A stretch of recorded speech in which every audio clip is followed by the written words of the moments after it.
चलिए, आज हम बात करने जा रहे हैं फ्रैक्शंस की। सो सपोज अगर हमारे को दो फ्रैक्शंस को कंपेयर करना है, राइट? एंड एक फ्रैक्शन है हमारे पास, लेट अस से 3/5 एंड द अनदर इज 4/5। जैसे हमने बचपन से पढ़ते आ रहे हैं कि अगर दो फ्रैक्शंस का डिनोमिनेटर अगर सेम हो, राइट? जैसे यहाँ पे 5 एंड 5 डिनोमिनेटर सेम है, तो हम न्यूमिनेटर को कंपेयर करेंगे, जिसका न्यूमिनेटर बड़ा वो फ्रैक्शन बड़ा। So obviously 4/5 is greater than 3/5, right? But in case, suppose if the numerator is same and the denominators are different, तो फिर हम डिनोमिनेटर को कंपेयर करेंगे और यहाँ पर जिसका डिनोमिनेटर छोटा होगा वो फ्रैक्शन बेसिकली बड़ा होगा। मतलब 5/3 should be greater than 5/4। If you want तो आप इसको डेसिमल्स में कन्वर्ट करके भी देख सकते हैं। 5/3 is 1.66 something and 5/4 is 1.5, sorry 1.25। Okay, now suppose हमारे पास दो ऐसे फ्रैक्शंस हैं जिसका ना तो न्यूमरेटर सेम हो और ना ही डिनोमिनेटर सेम हो, तो फिर हम कैसे कंपेयर करेंगे? तो हाँ, अगर मैं डेसिमल्स में कन्वर्ट करूं, सो 3/4 is 0.75 and 4/5 is 0.8। So obviously my RHS is greater, that means 4/5 is greater. Okay, but इसको कंपेयर करने का एक और तरीका क्या हो सकता है? अगर हम इसको डेसिमल्स में कन्वर्ट नहीं करना चाहते, हम अगर इनको क्रॉस मल्टीप्लाई करते हैं, सपोज 5 को मैं यहाँ पे ले जाऊं और 4 को मैं यहाँ पे ले जाऊं, तो ये रहेगा 3 इंटू में 5 और ये रहेगा 4 इंटू में 4। So which side is greater, LHS और RHS? So LHS is 15 and my RHS is 16, so obviously RHS is greater, है ना? So yes, we can say 4/5 should be greater. Okay, now suppose let me take another example. अब इसको हम चाहें तो cross multiplication से भी कर सकते हैं, ठीक है? फॉर एग्जाम्पल ये आपके पास हो जाएगा 55 और ये आपके पास हो जाएगा 63।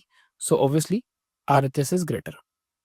बट यहाँ पे नोटिस करने वाली चीज ये है कि 5/7 हमारे पास एक फ्रैक्शन था एंड 9/11 भी एक ऐसा फ्रैक्शन है जो बना है 5 में 4 ऐड करने से और 7 में 4 ऐड करने से। अब यहाँ पे एक प्रॉपर्टी आ जाती है, आप लोग थोड़ा ध्यान से समझिएगा। मतलब मेरे पास अगर कोई फ्रैक्शन है, लेट अस से A/B and the fraction is a proper fraction. Proper fraction क्या होता है? जिसमें न्यूमरेटर लेसर होता है डिनोमिनेटर से, ठीक है? So where A should be lesser than B। तो अगर मैं न्यूमरेटर में कुछ कांस्टेंट ऐड करके एंड डिनोमिनेटर में कुछ कांस्टेंट ऐड करके एक नया फ्रैक्शन बनाता हूँ, राइट? तो जो नया फ्रैक्शन बनेगा वो हमेशा ग्रेटर होगा प्रीवियस फ्रैक्शन से, if the fraction initially we considered is a proper fraction.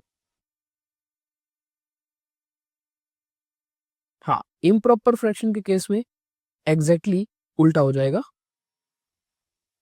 जैसे कि A/B ग्रेटर होगा A+K ओवर B+K से, if A is greater than B or the fraction is improper fraction. So these are the properties. हाँ, अब बड़े numbers में आप apply कर सकते हो।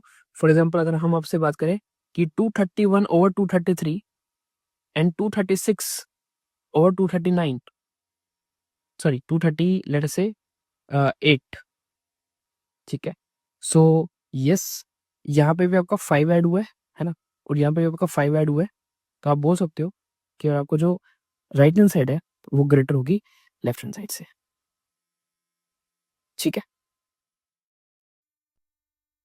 ओके, सो जैसे अभी हमने प्रॉपर्टी देखी, तो प्रॉपर्टी के अकॉर्डिंग लाइक 5/7 एंड 9/11 हमारे पास दो फ्रैक्शंस हैं।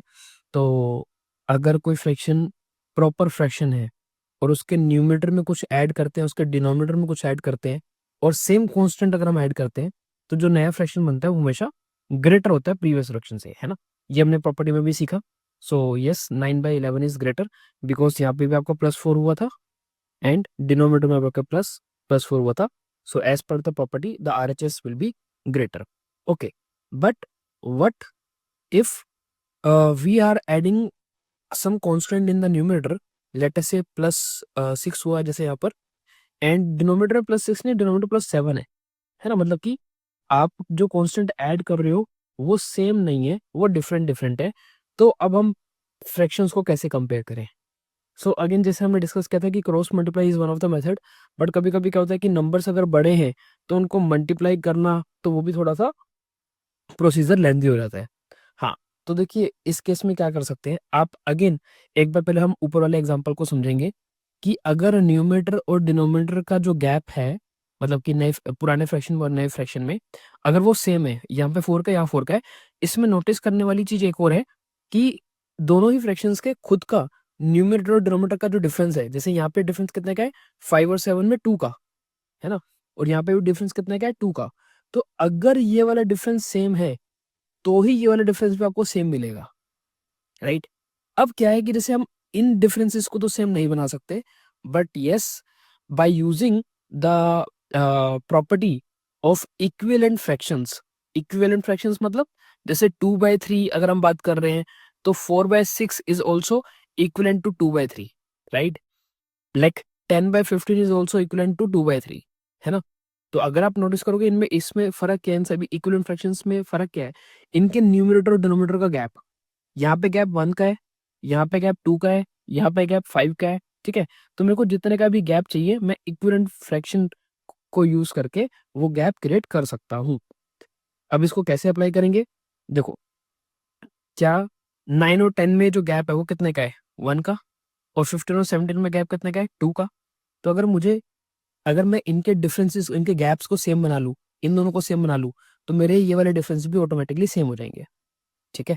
तो इनके गैप को सेम कैसे बनाएंगे, देखो, अगर मैं, क्या मैं 9/10 को लिख सकता हूँ 18/20, एग्री।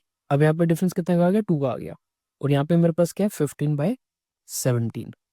चलिए, तो अगर आप नोटिस करोगे तो 15 में हमने 3 ऐड किया तो 18 बनता है, एंड 17 में 3 ऐड करेंगे तो 20 बनता है। तो सेम कॉन्स्टेंट ऐड कर रहे हैं, so that means my LHS will be greater, क्योंकि अब हम यहाँ से यहाँ जा रहे हैं, ऐड कर रहे हैं, तो प्रॉपर्टी के अकॉर्डिंग। तो एक फ्रैक्शन मेरे पास प्रॉपर फ्रैक्शन था, न्यूमरेटर में सेम कांस्टेंट ऐड किया, डिनोमिनेटर में सेम कांस्टेंट ऐड किया, तो जो नया फ्रैक्शन बनेगा वो ग्रेटर होगा प्रीवियस फ्रैक्शन से, ठीक है। चलिए, यहाँ पे अब हमारे पास एक क्वेश्चन है जिसमें हमारे को 5 अलग अलग फ्रैक्शंस को कंपेयर करना है। सबसे पहले तो एक चीज नोटिस जरूर करनी है, क्या पांचों के पांचों फ्रैक्शन सेम कैटेगरी के हैं? कैटेगरी मतलब क्या पांचों प्रॉपर या फिर पांचों इम्प्रॉपर हैं? तो 33/37 न्यूमरेटर छोटा है डिनोमिनेटर से, मतलब प्रॉपर है। This is also proper, proper, proper and proper. चलिए, अब हमारा काम आसान है, सिंपली अब एक काम करते हैं, इन सभी में पहले इनके डिफरेंसेस को, इनके न्यूमरेटर और इनके डिनोमिनेटर के डिफरेंसेस को नोटिस कर लेते हैं हम। मैं थोड़ा सा स्पेस दे के लिख लेता हूँ पांचों फ्रैक्शंस को।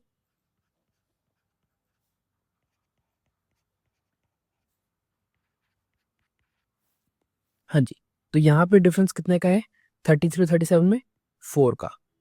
मैं साइड में लिख लेता हूँ 4। यहाँ पे भी डिफरेंस 4 का है, यहाँ पे डिफरेंस 2 का है, यहाँ पे भी डिफरेंस 4 का है, और यहाँ पे डिफरेंस 1 का है। सो 4, 2 और 1 का कॉमन अगर हम ले ले एलसीएम कितना आएगा, 4 आएगा। तो एक काम करते हैं, तो जो 2 है इसको 4 बना लेते हैं। So 21/23 can be written as like 42 और 46, है ना। हमने न्यूमरेटर और डिनोमिनेटर को 2 से मल्टीप्लाई डिवाइड कर लिया, तो अब यहाँ पे जो गैप है 4 का आ चुका है।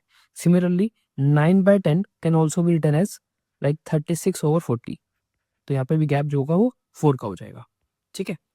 चलिए, तो अब हम एक और जो हमने प्रॉपर्टी अप्लाई करनी है, लाइक वी नो कि अगर हमारे पास एक फ्रैक्शन है a/b और उसमें हमने कुछ कांस्टेंट ऐड किया न्यूमरेटर में और सेम कांस्टेंट ऐड किया डिनोमिनेटर में, and considering the fraction is a proper fraction, तो जो नया फ्रैक्शन बनेगा वो हमेशा ग्रेटर होगा प्रीवियस वन से। ये प्रॉपर्टी हम ऑलरेडी पढ़ चुके हैं, ठीक है।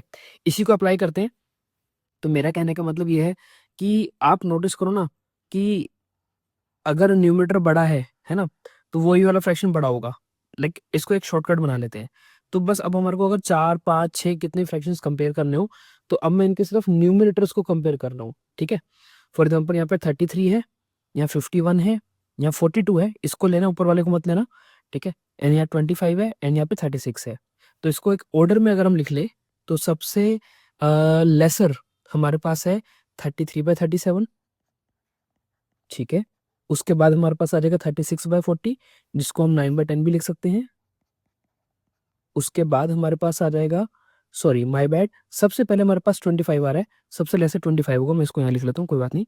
सो 25/29 is the smallest one, then 33, then 36, and then 42। तो इसकी जगह पे हम 21/23 भी लिख सकते हैं, एंड द लार्जेस्ट इज 51/55।